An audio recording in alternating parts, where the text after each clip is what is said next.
Hey everyone. Good afternoon, Mr. Lloyd. How are you? Bonjour, I'm good. Ooh, we have a special guest today. Hey Hey, guys. Match. Hey. Long time no see. How's everyone doing? Great. Fantastic. How are you, Chris? How's the office? It's nice. It's nice. I have a couple of people in. We're gonna go for a scoot ride, so looking forward to it. Nice. That's great. Yeah, it's finally like 10 degrees here in Toronto, so it's nice. And why is the audio double wrapped? Is that an issue with the audio? Chat, let us know, but seems okay on my side. Anyway, cool, guys. So what are we talking about today? I think we can go through some of the Phantom. Thanks, Mike. Okay, audio sounds fine. We can go. Some of the cool updates are a lot of the Phantom 2.0s are being delivered, which is great. So we can go through a bit of what we're seeing on that. And then I don't know if you guys have any other exciting announcements. I can share a few things, but we'll go through that. But to start it off, Alva, how have the Phantom deliveries been going? What are the people saying? Not much, which is what we like. Yeah. So far it's going pretty well. It's saw maybe 2 or 3 issues, but they are electronic firmware issues, which is great because we can send updates. Which we just sent an update now. So it's great, and hardware wise, it's perfect so far. So yeah, I think we delivered. Do you know how many was there delivered? How many hundreds, Chris? Probably close to 300-400. Yeah, that's what I thought. So it's actually pretty good. Nice. So we love that, and the people started posting online as well, which is less people post than what I was expecting. When I remember when people are getting either the CT or the Go or the Phantom or the Pro, you could see it everywhere on the page. Now it's a bit more silent, but I think it's because of the time of the year as well. Yeah, of course. And just out of curiosity, well, when you're looking in a dashboard, because I'm trying to look in a dashboard here, we can see, so Phantom 20, is it 2024? Like any fun stats you can share of max range hits, max speed hits, like different things like this that we can share with the people here? The max speed I've seen on the Stellar is 87 kilometers per hour. That's nice.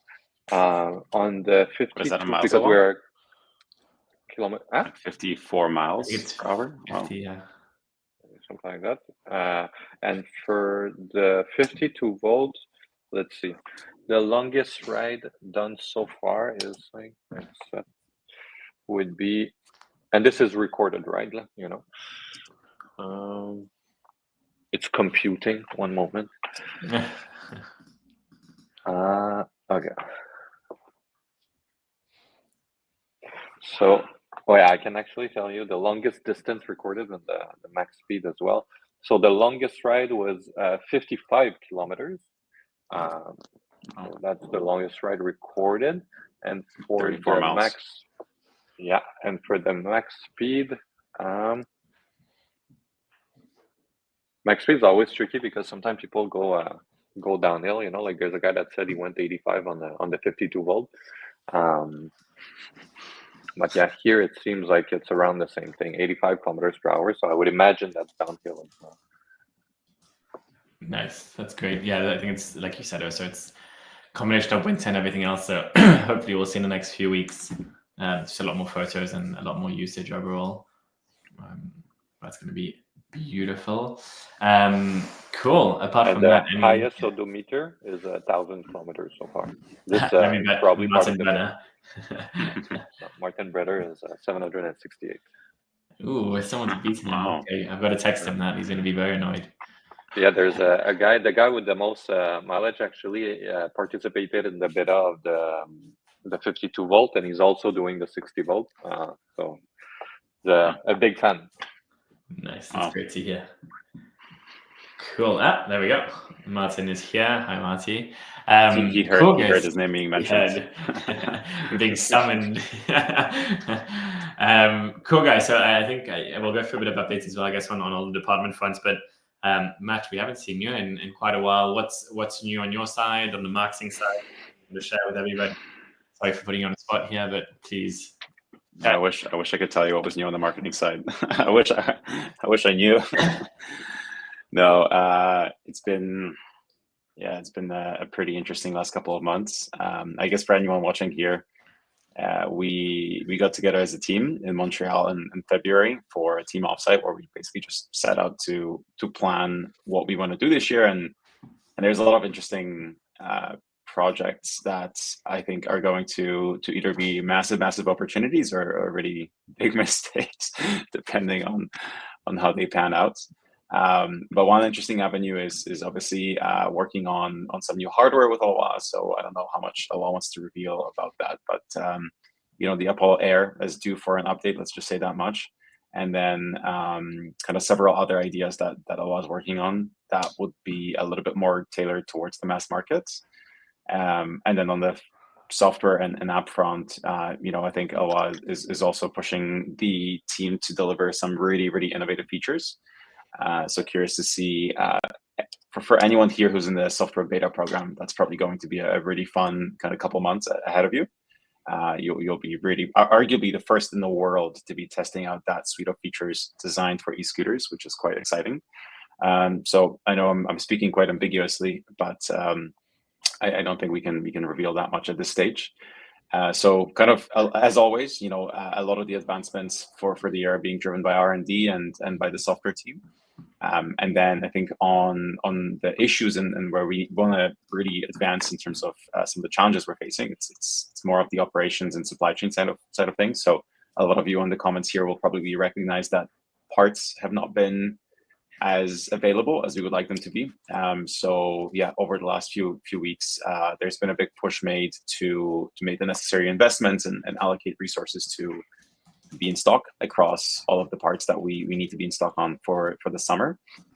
So once again, it's kind of not the sexiest project and not the most kind of fun, but definitely one that's super important. So yeah, kind of a combination, I would say, of thinking big picture, planning some strategic bets, thinking about how we're going to compete this year, with kind of being really nitty gritty, putting your head down and just powering through some of the issues that we've been suffering from for a while. So yeah, I would say we're in a good place heading into the season.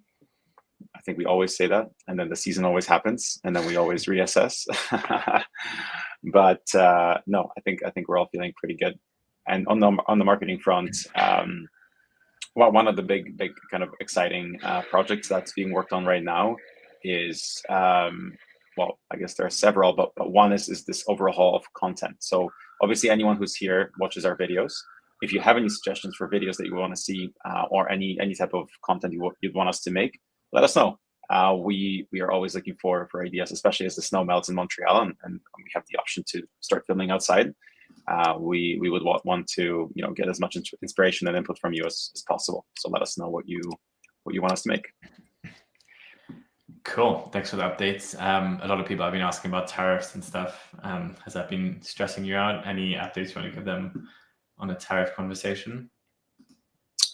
Well, we don't manufacture in Canada, right? So we're not necessarily impacted by the flurry of back and forth between the US and Canada. We manufacture in China. And for those that are not familiar with scooters and scooter kind of tariff laws, we've actually been subject to tariffs since mid-2024. So it sort of feels like the rest of the world is waking up to our reality right now.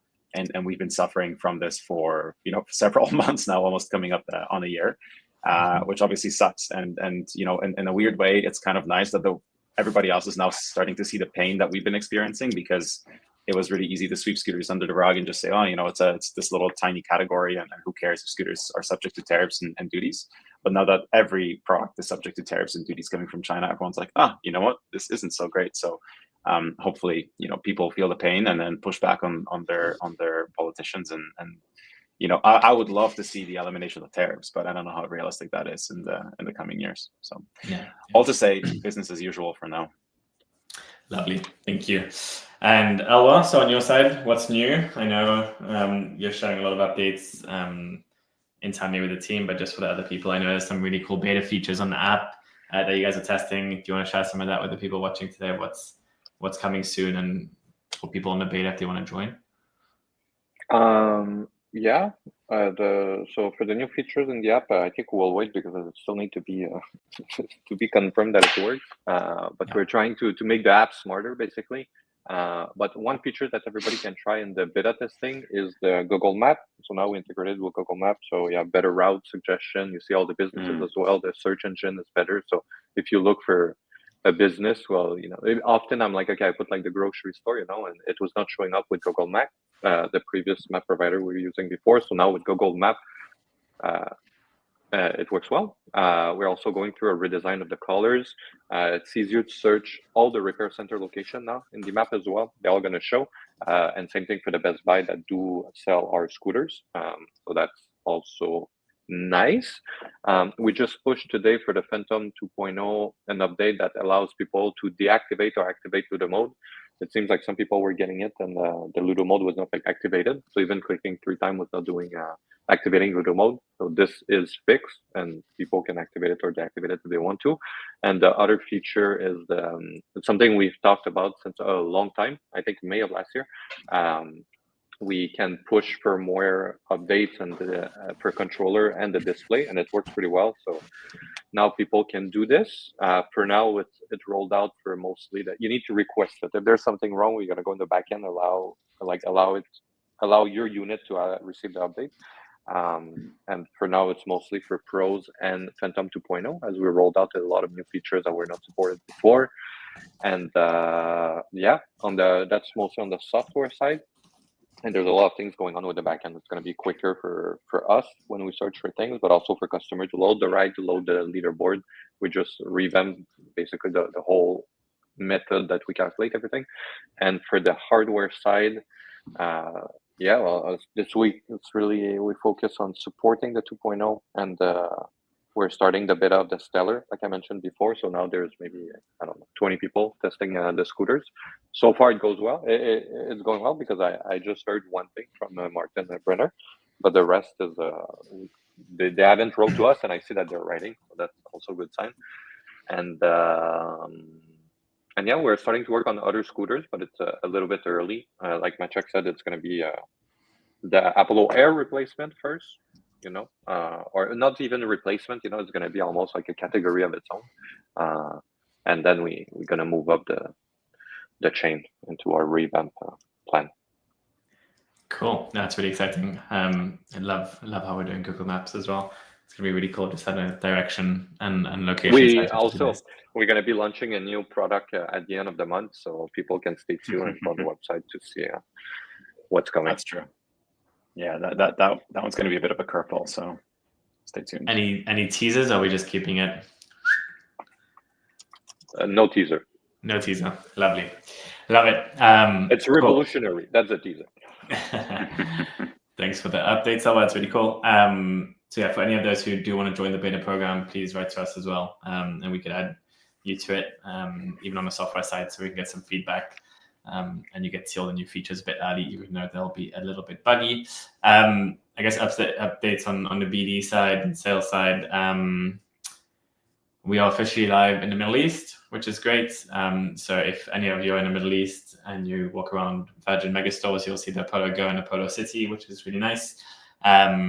We've launched the pre-orders for the Apollo Phantom in Australia, the 52 volts, which will be arriving next month, which is also really exciting. So I know we have a lot of passionate Aussies always watching here and following us on the website. So if any of you are interested, that's going to be available for next month, which we're really, really excited for.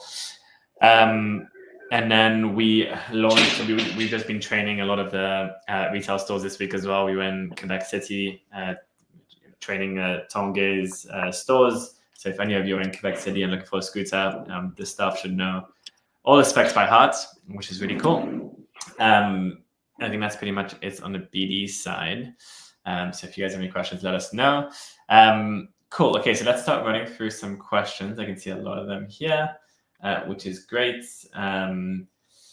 Okay, Cha, I answered last time. A range extender external battery for the Apollo Go would be a fantastic addition to contend with the new Segway Max 3.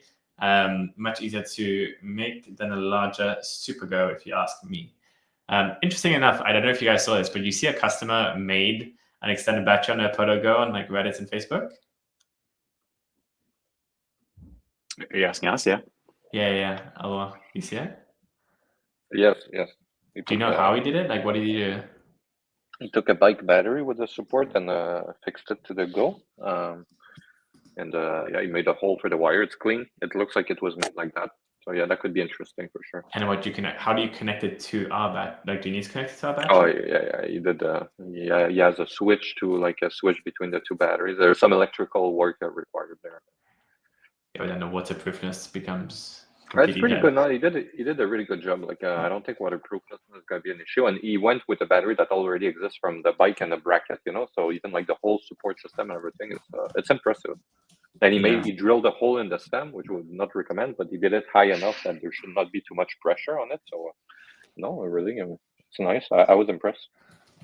Yeah, nice. But to your point, Charles, like the average use of a Poto Go is 3.4 miles, so 4.6 kilometers. And so I don't think that's in the pipeline for us. And I believe the Segway Max G3 is what? It's something like isn't it like 12 amp hour or something in the battery? So it's even less. It's like 10% less than the Go. But yes, they have more voltage and probably good range, and you can actually have an external battery.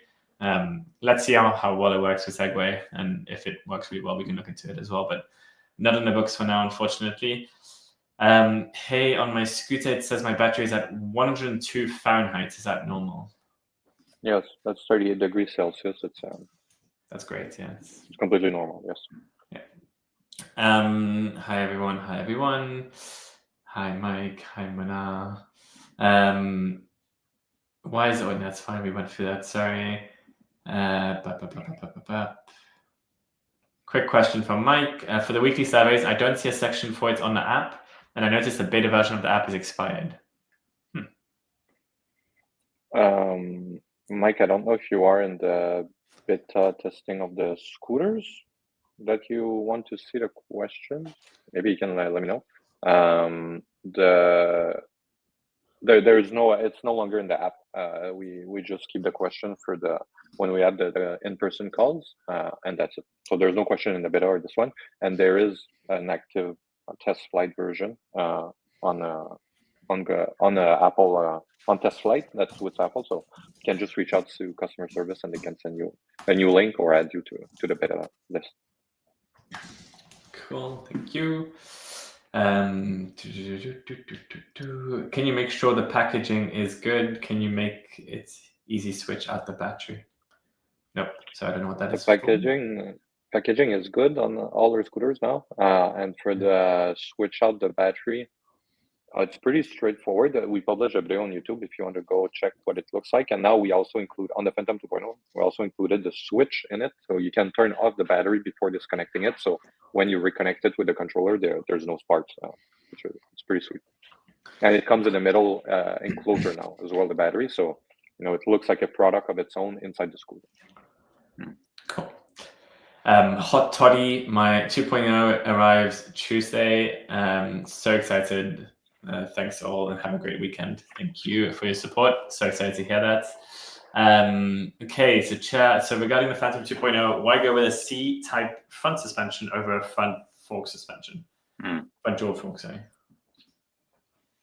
It looks better, in my opinion, at least. It's like a lot more integrated, the design, and also you can still do it. Like I don't know if like the fork one is the best. Like I don't think I would go to a fork suspension at this point. Maybe the one more like what Segway is doing right now. That's interesting. It's a type of fork suspension, but you can actually fit like a known like a spring inside instead of doing something custom.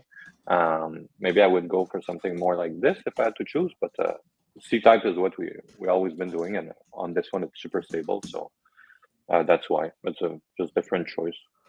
Oh well, what's your take on the off-center suspension design on the Segways? I never. How is it on the GT2? Honestly, on the GT2, it was so heavy, the scooter, and so massive that I just felt like it was like too heavy. Like you ride the scooter and you're like, damn, okay, that's a big machine. I'm curious to know how it feels on their new model, which is like a slimmer. I think it's even lighter. Well, definitely lighter for the same for the upgraded battery. So I don't know. We need to try the new one, but I think they did a pretty good job of like with the right angle and everything to make it stable, and it looks cool, you know. And you can still fit like they have what 125 I think millimeter suspension hydraulic. So because the thing with the dual fork, like you can do it right. Like we have people at their factory doing that on 11-inch, but you're not sure what's inside the suspension. Like you find a supplier that's going to do the hydraulic one. Okay, it's nice, you know, but it's not a D&M spring at the end of the day, and it's not like a Fox suspension from a mountain bike. So I still prefer either like Segway do it or like we do it. But is there any advantage to? Definitely not like VMAX. And we did it on the Air, right? And if you compare like the Air, how it feels versus any of our other scooter, even the Go, which is just like pretty simple, it feels better on the Go. Yeah, I'm just curious. So do you know if there's any kind of technical advantage to the fork being off center? Like it's in the almost like front half of the wheel, right? Well, I would. Oh, okay, I know what you mean. Well, because you can have the fork and the mounting bolt are located in the front. You can gain like in the right angle without moving the stem backward, so that's nice. That's nice. Yeah, I think on smaller scooters it can work well. Like it can work well like on the new, for example. But on bigger scooters, like I didn't hear good thing, to be honest. Based on the one that the other ones we do at our factory. There's some leaking issues when you go like full hydraulic, you know, because it's one thing if you just put cheap spring, but yeah, I'm sure there's an interesting way to do it. And the mountain bike, that's what they do, right? And it works really well. But again, a fork of a mountain bike is maybe $1,000, you know. Yeah. Okay, cool. Yeah, thanks for explaining. Cool. Charles said, to me, front dual fork is more stable since it mimics a natural custom mechanism of a cart. Yeah. Agreed. Devlin, man, any chance you'll make a 4-wheel scooter? Nope, no chance we'll make a 4-wheel scooter. Unfortunately, I think 2 wheels for the portability and just the commutability is priority. Probably a bike before we would do a 4-wheel scooter, just not our speciality. Okay, learning daring scooter stunts with Elwa would be good content. Perfect. Elwa, you hear what Marty says, so double back to it. Let's go. Stephen, when we were talking about, I think there was the tariffs, he said, put together a video on local advocacy ideas for city councils to help lobby for laws in regions across Canada, not just an update video, but a call to action plan. Stephen, I agree. It's important, but politics is a whole different ballgame. Like Lime has 3 full-time people every day harassing local councils. Like we don't have the time. Like we're focused on making great products and a great and just overall making sure our products are in the right place at the right time. Like going against city councils takes 4 years minimum and a huge amount of investment. So I don't know how much we would be able to pull the needle in that one, but hopefully as other people doing that as well, it'll help.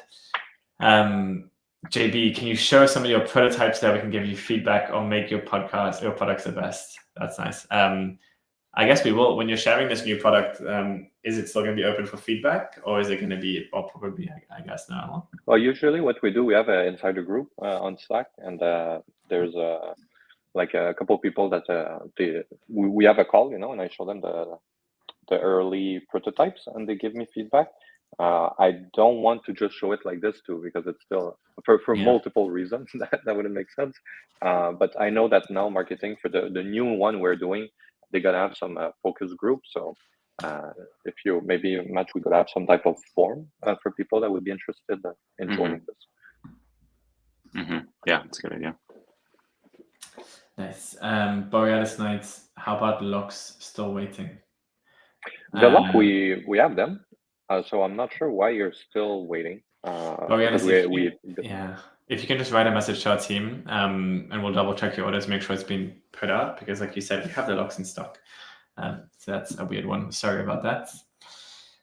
You can forget about that e-took or integrated cable lock. Imagine waiting many months. Okay, that's fine. What scooters are you working on after the air replacement, JB? 3 weeks, and you'll see. Surprise, surprise. It should be a tiny version of the Go. 3 weeks, it's something else. It's going to be in the same range as the Air, but updated with our design language and like our mechanical principle that we have now. More competitive. That's what it's going to be, but still very similar in terms of price and weight. Cha, why choose Australia with its draconian speed restrictions rather than other SCE countries? You would see a Phantom 2.0 getting chased by highway pit bikes. Yeah, this is a good question. It's essentially just the market size in terms of disposable income, GDP, and the scooter market size. So Australia is still, regardless of the laws, has been a very fast-growing market, regardless of the type of scooters and the powers. And the restrictions have just been opening up more and more and more, and we assume it's going to keep opening up. So we see huge potential there with the weather, with, again, our brand specifically, and the price point and the market we're targeting. For Southeast Asia, for example, it's way too cheap. Like, we would never survive a $1,500 average scooter.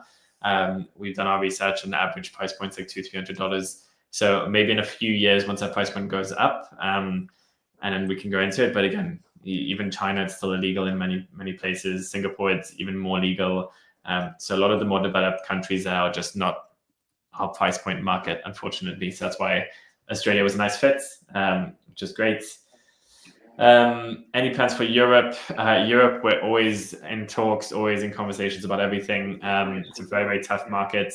We are launching in Belgium in May with MediaMarkt, which is going to be great. And then we only still have a supply in the UK, in Switzerland, in Austria, and potentially Germany soon as well. So I don't know where you're based, Osiris, but let us know and we'll hopefully try and find a dealer for you. In terms of build quality, do you suggest Pro or Phantom 2.0? They're both fantastic, to be honest. I think they're two really solid choice. It really depends, I guess, what you want. Like the big difference is always the design, obviously. Like the Pro will always remain my favorite, and the 12-inch versus 11-inch tire. And we thought that the Pro sales would slow down a lot with the Phantom 2.0, but actually people still really like the Pro, buy it, and they're always amazed by it, right? We added someone this week to the insider group that keep raving about it. So I would say it depends on what you want, right? Like the Phantom is a bit more like a sporty, right, with the dual suspension that you can upgrade after, and the Pro is really, again, a statement of how you can make a scooter that will never be made again. But the build quality is very similar in both of them, and that's why the design language is also quite similar on the mechanical aspect. Yeah, agreed. I'm going to go very quick, guys. We have 2 minutes and still a lot of questions. Yo, Matt, Chris, and Alwa. Hi, Black Phantom. How do you turn on Ludo on the Phantom 2.0 52 volts? 3-click on the power button. Again, if it's not working, just reach out to see. We were pushing an app this today or this weekend that you can have a new function in the settings of the scooter to turn on or off the Ludo mode. So if it's not working with 3-click, just wait for the update. You're going to be able to turn it on. That's it. Yeah, perfect. Do you have a detection mode on the Phantom 2.0 when we get closer to the bike, or is it a feature that will be out in the future? We could try to do something like this to unlock it automatically. If it's on, we have the possibility. We could look into it, but currently no. Currently it's NFC to unlock it, or the app, and that's it. Well, one of the points that Maria brought up as well from like some customer feedback is that you could actually argue the airlock technology that Segway released is kind of a vulnerability, because if you just have somebody's phone, it's pretty easy to just steal their scooter, versus we have the option of even using biometrics, right, to lock your scooter, whether it's with Face ID or setting a pin, right? So like you could argue it's less convenient, but more secure in that sense. Mm-hmm. Indeed, yes. Cool. Okay, let's go quickly on this one. On the Stella Beta, I'm getting a weird clicking, tapping sound from the rear suspension or motor, but I notice it's only when there's a weight load on the scooter while it's moving. Any guesses?